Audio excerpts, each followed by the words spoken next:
Hello there guys, welcome back to Younes Talks Football, welcome back to a brand new video. I hope all of you are doing well. It's with sadness that, once again, not too long ago we were speaking about Pele.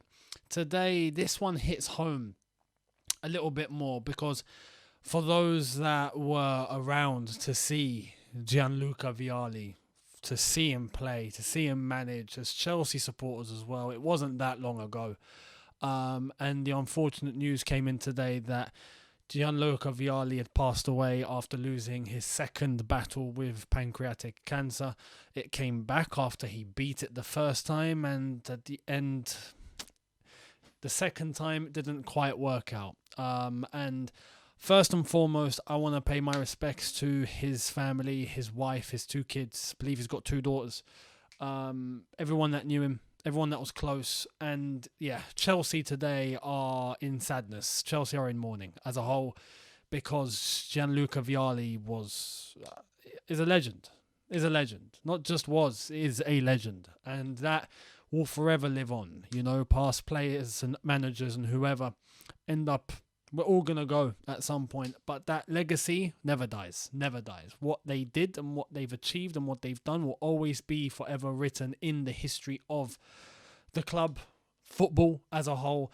And Gianluca Vialli touched many. It wasn't just Chelsea. Juventus and the Champions League and Italy as a nation. And it's kind of fitting that his last professional honour was the Euros for Italy, where he was working with Mancini to oversee that victory and to oversee that title and that trophy. But I thought, you know what, we might as well talk about Gianluca Vialli's impact, because I think a lot of people I'd say it's a different generation. If you were old enough to have been there, I was a kid, I remember it. And it was a time where Chelsea were just that team that finishes in 5th and 4th and 6th, and they don't go higher, and they might have a good cup run. That's about it. Vialli achieved what he achieved in certain circumstances. It was a unique circumstance. I'm going to fill you in. But people forget, or they don't recognize, or they don't know, Vialli is, to this day, still the second most successful Chelsea manager of all time. Let's remember that. The first is, of course, Jose Mourinho. The second is Gianluca Vialli. Before Roman Abramovich, before we had money, as people like to say. Make sure, any Chelsea fan that's watching, if anyone tries to play that history card at you, Chelsea were born in 2003, Chelsea don't have any history, just say two words, two names. First name, second name. Gianluca Vialli. It's all you need to know. Go and do your research. Because Vialli was the epitome of success without blockbuster resources.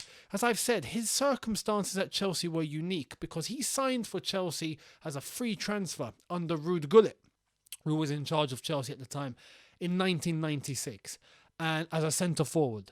And Gianluca Vialli had already won Champions League, had already been established in Italy international, done good things for club and country at that point, and came to Chelsea on a free transfer and hit the ground running. As a centre forward, it wasn't expected of him to become the highest goal scorer of all time, but he was impactful. He had a massive impact. And that season, 96, after he had joined, he gets himself into the team.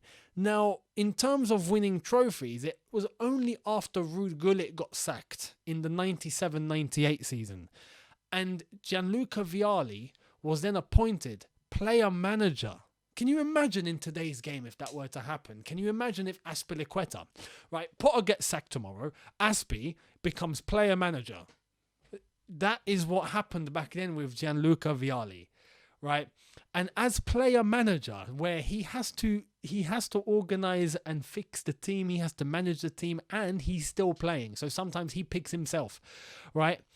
In that season, Chelsea went on to win the UEFA Cup Winners' Cup and the League Cup. So we'd won the League Cup and we'd won the Cup Winners' Cup, done a double with Gianluca Vialli as player manager. At that point, he decides to formally and fully retire from professional football and takes up the manager job full time.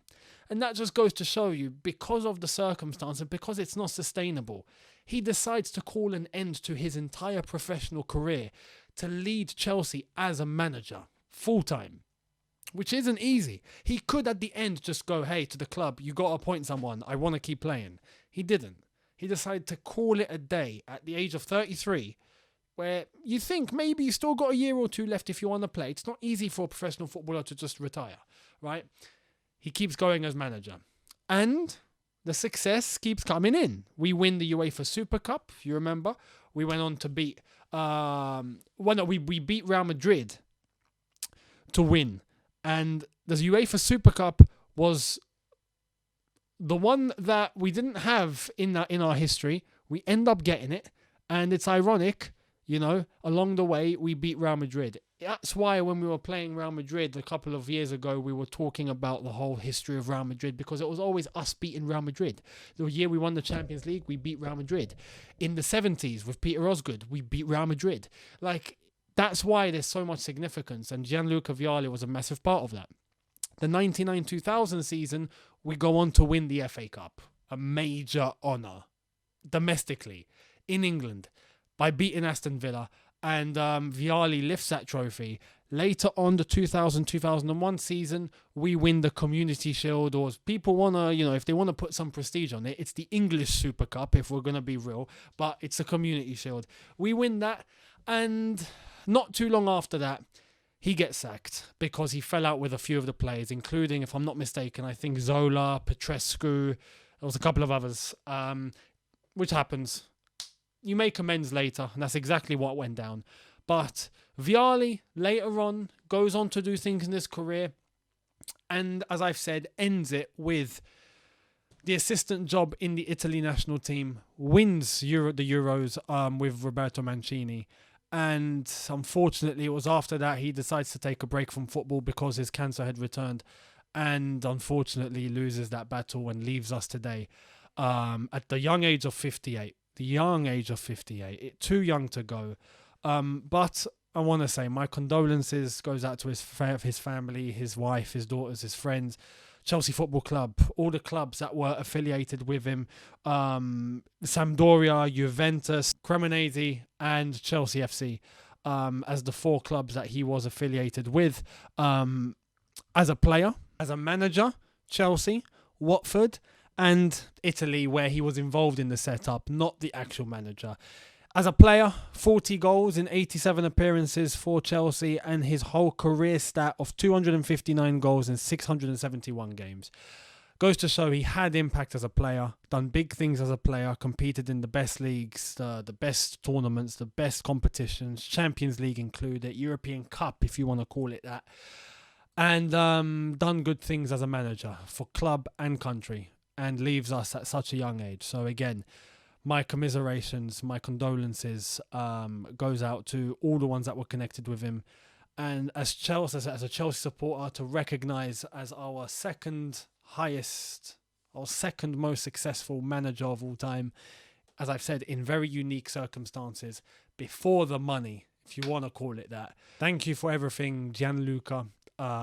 All the honours, all the moments in those circumstances, and overall being a very nice human being, a very nice person. No one had a bad thing to say.